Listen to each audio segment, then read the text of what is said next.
Hey everybody, and welcome to Robin's house. Today we've got some Cricut capers going on because I want to show you how I made the changes to these little mushrooms in order to create them for your toadstool gardens scrapbook job. Um, mm, so you go to images and you look up mushrooms. Now I have Cricut access, so I may have access to more shapes than you do. If you don't, here we go. If you don't have Cricut access. So I'm going to take these, I'm going to grow them a little bit just so you can see them a little better. And so when you get this shape off of Cricut Access, you want to look and see what it's made of. So we're going to select it and we're going to ungroup it. And this puts it into its more basic elements. So what this image has is spots, mushroom tops, grass or mushroom bottoms, and grass. So I don't know how one is expected to assemble these mushrooms. It makes no sense at all. So what I'm going to do is Control Z and get all of these back into their original position. I'm going to show you what to do.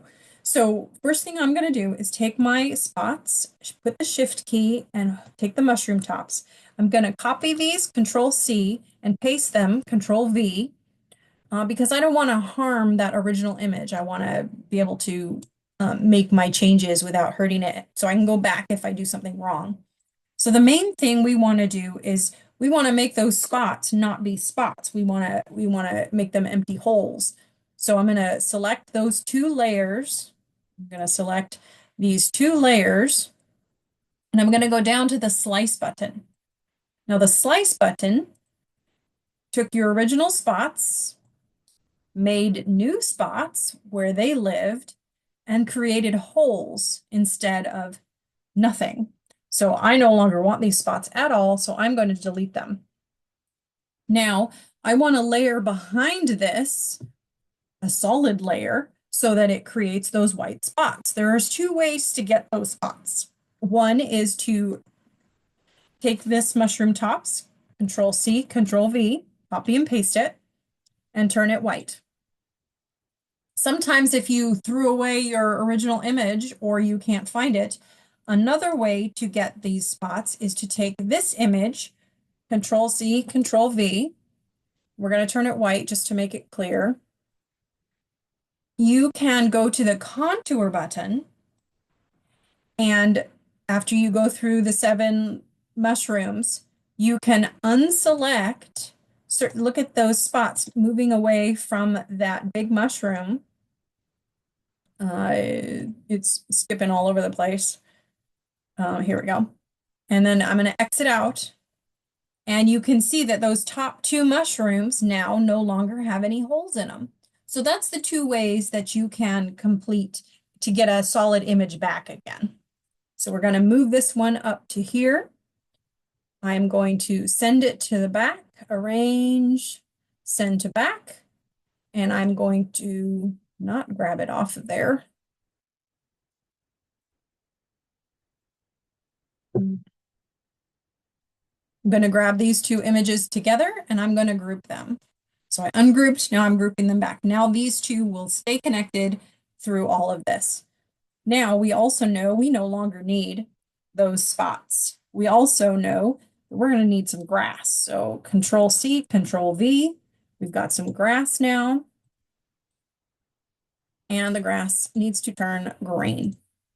Okay, now we have what I consider a most basic layer.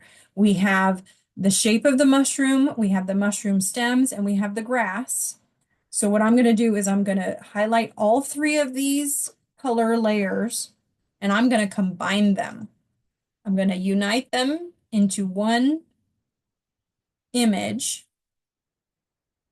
and I'm going to color that image the color of the toadstools. So now we have a layer of the toadstools, which I'm going to arrange and bring to front. We have the grass, which I am going to arrange and bring to front. So now we have the basicest.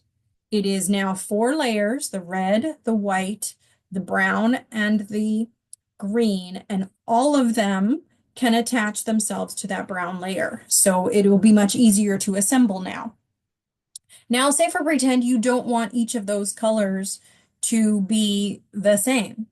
Now you can do two things. You can copy that toadstool, bring it over here, and then cut all of these apart. Take some time.